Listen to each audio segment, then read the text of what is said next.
The following program is a Greenlight Maine production, being brought to you in part by Bangor Savings Bank, where you matter more. Every Maine business adds value to our state. Diversity adds strength and beauty to our communities. We each have different journeys with a common goal: to prosper and contribute to a vibrant, thriving future in Maine, all to help strengthen the economy. Greenlight Maine and Bangor Savings Bank present Elevating Voices, a celebration of Maine's diverse business community. If you're looking to get away to a tropical and exotic place without leaving Maine, you can. Head on over to 18 Exchange Street in Portland, where you'll find Poppy Restaurant. That was part of the conversation, was when they stepped in, we wanted them to feel like they weren't in Portland, and that's why there was so much detail, into the things you see, like on the walls, the distressed walls and the colors, and there was a lot of thought put into this place. And so, that's one of the biggest things when customers come in, it's like, oh, this place feels amazing. Every detail of this restaurant is designed to capture the essence of Old San Juan, but with a new wave modern theme. It smells like Puerto Rico when I walk in, the sounds, the music's always going, the laughter. We have a great squad. We're always laughing and joking, and that's home. Home is fun. Home is laughter, home is food. And so if you ask me if this is home, then yeah, all the things I have at home, I have here. Chef co-founder Ron Medlock puts his own flair on authentic dishes his grandfather used to prepare for his big family in Puerto Rico. Grandfather had like a little garden, that he would, get fresh veggies from. Fresh fruit was abundant everywhere, but like midday was like a huge meal, they would cook all day. So a lot of slow breezing, a lot of time. My grandmother's house is where everybody gathered, comes from a big family. My mom was one of 12. And so grandma's house was like home base. So my grandfather had a little neighborhood store, and he also worked at nights in the factory. But, every day he made sure there was a big meal down and everybody was around to eat. So that's when I fell in love with food, because food was family to me. When Ron had a family of his own, he was looking for a place to raise his daughter that made him feel like his grandparents made him feel. He chose Maine. Maine is like this community, even when my daughter first came here, we were looking at 3 different schools, and when we went to Scarborough, one of the things they did, there was 2 sets of parents with 2 kids that would be with Veronica on her first day, so she wouldn't be a stranger. And they invited us to a basketball game at 8 Corners or something. And we went, and the gym was packed to the gills. Like, I played sports my whole life, and our gym wasn't packed like that. I'm like, these are 5th graders, so they don't even know what they're doing. And it was just this sense of community. And as we started living here, and like I said, having a restaurant, like everybody had her back. This was the best move we ever made. Leaving Connecticut and coming here. She has a great life here. Ron left a career in the real estate business to follow his lifelong passion. He quickly found his place in the exceptional and internationally recognized culinary scene here in Portland. Portland is like this small fraternity in our industry, with the chefs and front of the house people. And we got each other's backs. A lot of us worked in our early stages of our career together. And as we progressed, those bonds never left. And I think that's the other thing that's really huge about if you're gonna try to open a business or something, is keep your name good. Work hard, keep your word. Come on time. Do what you say you're gonna do, and that goes a million miles. Sometimes people like maybe the skill set isn't here, but could always count on Ron. Ron's always gonna be there. That's huge when you start making those decisions, like who am I gonna get in business with, who am I gonna partner with. It's gonna be somebody reliable. So I think that's huge too. Is keep your name and your character in line, and be able to be counted on. Ron has worked in several popular eateries around southern Maine and partnered with the reputable Josh Miranda Group that owns several successful and authentic restaurants in Portland. He worked really hard on that brand, really proud of him. And he was like, I worked really hard on my brand, so I want you to do something there, but we're going to do like a little takeover, And so for one day, Blake & Bros was Boss Hogs. And we did Puerto Rican inspired drinks and Puerto Rican food. And it was a super, super success. And he said we should do this for real. And, we were tossing around the idea. He met Leanna. She was working with him. And he kind of put this team together. And, we opened Poppy's. I was lucky enough that I was part of the first Puerto Rican restaurant in Portland in its inception. Around May in 2022, Joshua reached out to me and asked me to figure it out if I can help Ronnie get this place going in a consultant role. We knew that a Puerto Rican restaurant was going to happen, and he actually took the initiative to put Ronnie and Liana in the spot and make a great team to deliver a proper Puerto Rican restaurant that we can feel proud of. Liana Sanabria is the head beverage director, co-founder, and an award-winning mixologist. Together, both she and Ron make a great team. I was raised in Vermont. Ronnie was around a lot of Puerto Ricans in Connecticut, but I feel like meeting around a table of food is a consistent story that now I'm giggling because it's been a year of telling this story, and I'm like, I talk about us meeting over food and feeding each other a lot. So we try to highlight a lot of Puerto Rican ingredients. I guess one of my favorites would be the Puerto Rican gold.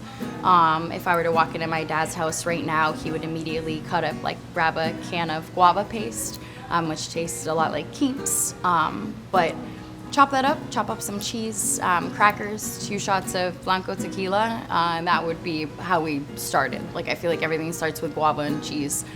What was the moment that you knew this place, Poppy, was going to work out? Maybe opening night. That was so crazy because it had this feeling of the reality of opening press, opening things, it's not always going to be this way, really brace yourself, build the network for the times that it's not like that. But it just had this feeling with grown men crying and people dancing, and we maybe were gonna have 25 people, and I think we did 300 plus covers, just kind of being this works. At Bangor Savings Bank, we understand that to deliver the best banking experience possible, meeting people where they are matters. That's how we fulfill our fundamental promise that you matter more. We are more than just a bank. We are friends, neighbors, and tireless advocates for the communities we serve. Wherever our customers are in their financial journey, we are there with them every step of the way. I am truly awestruck by the innovation that exists. Fame has fundamentally been a part of keeping the business community here resilient and robust. Our role is to help. Come on in. To have people in your corner that will guide you through the whole process is really helpful. When they say, hey, we believe in this, it's a real boost to confidence. Fame works for Maine, helping businesses and lenders create a bright economic future. It's about helping Maine grow.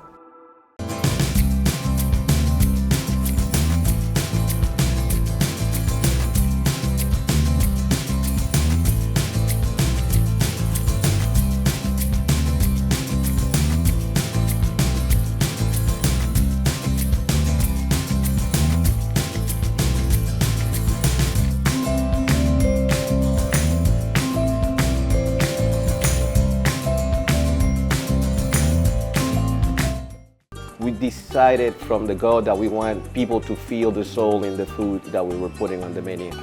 And we just developed food that will embrace new technique or new aesthetics, but still preserve its soul in its inception. So people can feel I'm going to Portland, let me try this Puerto Rican restaurant. Oh, it actually tastes like Puerto Rican food. Oh, you can feel it.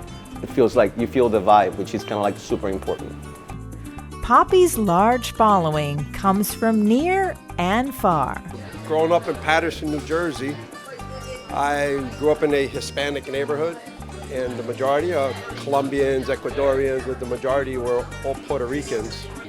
My good friend, his name was Papo Santiago. Okay, he was older than me. Papo means Francisco. But we used to go to his grandmother's house, and she would make these. And the smell and the scent, look, the smell and the scent is absolutely the same exact thing. So I feel like I'm walking into Papo's grandmother's house right now. It's amazing. I've been here many a time. I have to admit, I live above here, so it is very easy to get downstairs. And the food is absolutely incredible, and the drinks are top-notch, because Liana's amazing.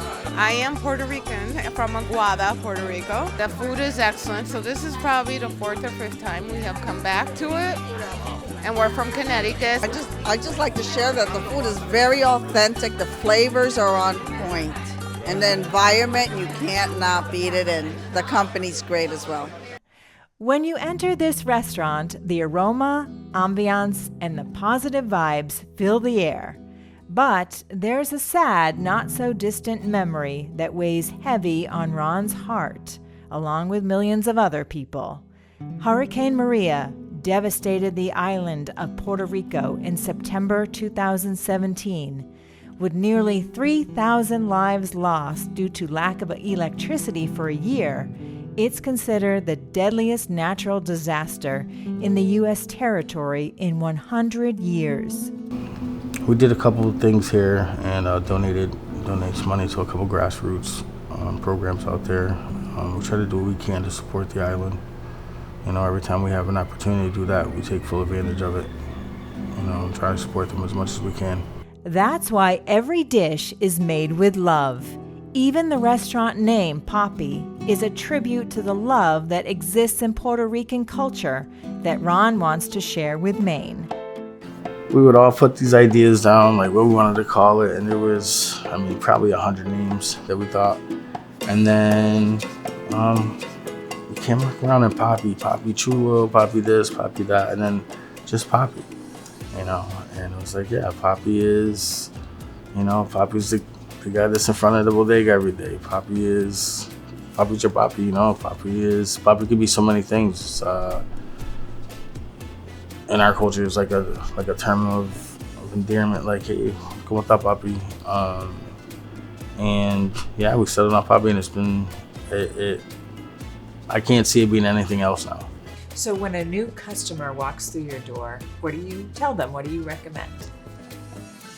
The whole menu, but usually when they come in, Good answer. Yeah. Well, the menu's constantly changing. You know, we're always putting new things on. So depending what's on the menu, start a conversation. You know, usually people are like, "Oh, I've been craving this." Like if they know the food, and so a lot of times we have just exactly what they're looking for on the menu. But if they don't know, I usually try to introduce them with the arroz con gandules, which is our yellow rice with the pigeon peas, and our pernil, which is a slow braised pork shoulder. And yeah, that's usually the dish I recommend. So this reminds me of home, so I like to keep it on the menu. You're a huge success story for so many people, especially people trying to open their own business in Maine. What advice would you give them? Take yourself serious, you know. Myself, like, I knew what I wanted to do, and so I want to make myself better. So on my days off, I would go study with other chefs. You know, I'm not classically trained, so on my time off, you know, I went to go study with a chef that was great with his knife at the sushi place and learn how to use my knife. I would go to these bakeries and take my time and learn a little bit about pastry. I just took myself serious and took my craft serious and dedicated myself. So I think that learning your craft, taking your time to learn is very important. Taking yourself serious, I think is very important, and sticking to it, you know, perseverance.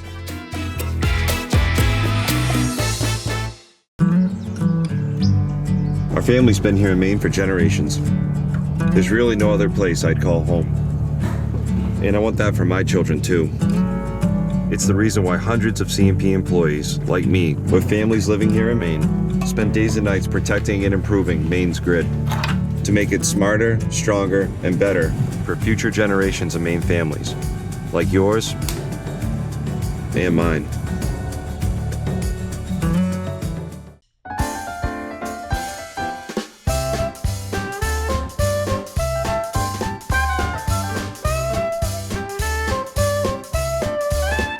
Right into the lens, okay.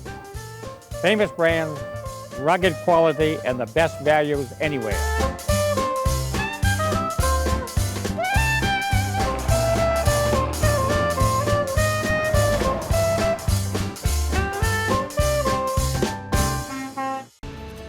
This is where you start your future, where you find the skills you need to succeed and the support to help you on the way, where you will find the power of innovation and creativity and the challenges to help you grow. Find a beautiful environment and a community that inspires, where you can turn your passion into your profession. This is where you start your life. This is where you belong. Thomas College. At Northeast Delta Dental, we love to see people smile. And as the leading provider of quality dental coverage for Maine, New Hampshire, and Vermont, we're committed to helping entire communities smile. Whether it's through education, supporting our veterans, or giving and volunteering, we're helping to make our communities even stronger. Learn more about Northeast Delta Dental at nedelta.com. We think you'll find a lot to smile about. Whether you're a small business or a big business, whether you're cutting edge or looking at a traditional industry in a whole new way, whether you're on the coast, in the city, a small town, wherever, if you're an organization here in Maine, if you want to innovate and if you want to grow, we want to support you. We're the Maine Technology Institute. Meet Khadija Ahmed, a woman with a beautiful smile who is happy to have us join her for a day while she worked her many jobs. It didn't take long to learn while all her jobs are different, they have a common theme. Khadija works to improve and enrich lives. I am the founder and president of Food for All Services. I am also the founder of Cadeau Consulting. So I'm a chef, I'm a mother. I am also an employee of Good Shepherd Food Bank, where I am the community impact manager. Khadija also works at Preble Street in Portland. She first began as a volunteer when she moved to Maine 20 years ago. When I got here, I didn't have any way of providing for myself or my children. So I started volunteering there. I went to that pantry one time and looked around and wondered, like, why are they handing me food? And that was my first time of ever being given food by just some organization. And from volunteering there, I started working there. Khadija has held several positions at Preble Street and is now an advocate for everything Preble Street stands for, which is providing barrier-free services to empower people experiencing homelessness, hunger, and poverty. My time is put towards things that have a bigger impact, and just how can I help without also as a one person being so overwhelming, because you do also get that sense of you can finish the misery that we have here. You can never finish the misery of what human being goes through. So just where do you put your time and effort, and how much impact is actually changing people's lives? Going to the pantry, getting free food never change your life. It will kind of fill your belly, but you leave that place feeling bad about yourself. So there are a lot of rules put in place because there is advocacy now on how are we treating people who are coming to the pantry? Where is the dignity in that service? Are we just like, this is free food, we don't care if you like it or not, take it and go? But is this food even relevant to you? Do you think of it as food? Is this something else we can do, so when you come into these spaces and live, you're feeling human and not feeling like you are less than because you had to access these pantries? I personally, because I have access pantry before, I think about those things. And that's what we need, advocacy from people who actually gone through those things and leaders who are willing to make those changes. The food bank has changed so much in the last few years I've been there, not just because of my advocacy, but because they also came to the understanding that we can't just move pounds and pounds of food and think we're feeding people. This idea of dignity led to Khadijah starting her own nonprofit called Food for All with an African market. Grocery stores in general are not catering to people who looks like me. It's not catering for immigrants. We have low-paying staff who've been on their feet this whole time. They are tired. They don't want to deal with your accent. They don't want to deal with you not knowing what qualifies and what doesn't qualify. It's so many barriers when you start thinking about it. So my goal, the goal of my store was to remove those barriers. When you walk into my door, someone will be there, even if they don't understand your language. Someone knows how to call somebody who understands your language. You will not be made feel bad because you don't speak English or because you have an accent. You will not be made feel bad because you have a voucher. Immigrants are people who work hard, and that's why America is so great, because it's full of immigrants who came here and who worked hard and got themselves where they are. Khadijah's work extends even further than her market. She's working with some Maine schools to improve the food. Almost everything that is African, essentially everything that is halal. I do a lot of work toward halal because halal, which is permissible in Islam, a lot of Muslim people don't have access to that. FFA has kind of a child called the Halal School Meal Network. So with that little department is my job to advocate for halal at schools. So with the Halal Food Network, we have been able to engage a third-party certifier who went back there and checked the ingredient of what we've been feeding the kid. Did you know that there is hair in the bread? There are hair byproducts in the bread. There is pork on everything. There is pork in the apple juice. They use the gelatin to filter the apple juice and make the apple juice look clearer, compared to it being like the apple cider. For it to look more clear, they use gelatin. Food that is fed to the kid, breakfast come frozen cheese, frozen bread, frozen eggs. Everything comes frozen. It has to be left in the fridge overnight, and then in the morning they warm it and then they wrap it, and that's what we're feeding our kid. We can't even crack eggs. We can't even go back on cracking eggs. The state gives so very little budget for meals. We are doomed. We are just doomed if we are not taking care of the future, if the kids are not fed the right food that allow their body to function. The Westbrook School District has a diverse student body, so we want to make sure that we honor everyone's culture with our food that we serve.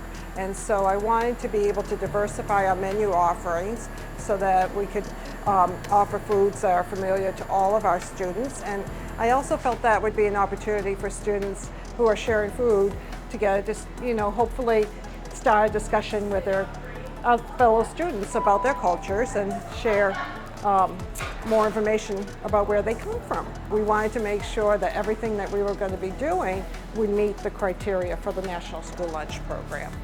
And when working with Chef Sam, it took us some finding, but we were able to meet Khadijah Ahmed. And when Khadijah came in, she came with a good background of bulk cooking, and that was the real thing, and that would be able to authentically replicate recipes and teach my staff how to do it as well. Interestingly enough, it was never Khadijah's dream to come to America and make a humanitarian impact. It was the ongoing war in the Congo that forced her to seek refuge for survival. We lost our health, our wealth, we lost our land, we lost our roots. My grandparents left because of the war too, and they were sent in England, and they died there because it was such a new place for them. They could not adapt, and they just died off. So now I can't go back home. I can't. My kid don't have. We lost that. It's gone. So we coming here trying to reestablish ourselves, make this our home. All these immigrants don't just wake up and choose. A few of them want to come to America, but not all of them wake up and want to come to America. They're coming here because of the war, because of the pain, and every single person who has a phone or an electrical car need to think about the Congo. That's my people's blood. That right there is my people's sweat. What do you want people to know about what you do?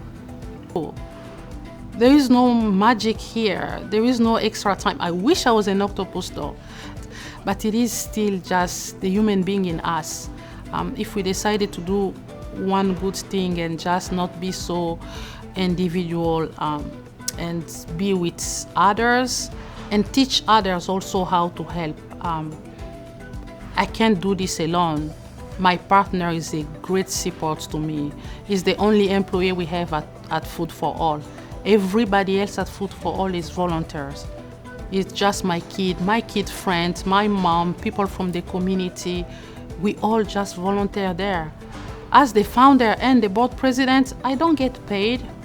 It's just volunteer. We still need to find people to write grant for us. We still need people to sweep and all of that. All of that is just people who like, I have an hour. What do you need? What can I do in 1 hour? You have made life so much better for so many Mainers. I hope so. I hope so. Maine made my life so much easier. When I moved to Maine, I was lost.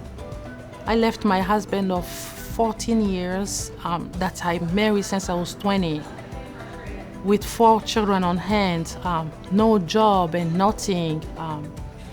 I had no way of finding myself. Men did that for me. Men gave me a home. So I'm just paying back what I took. That's all it is. Elevating Voices would like to thank our premier partner, Bangor Savings Bank, our corporate partners, and our sponsors. Thank you.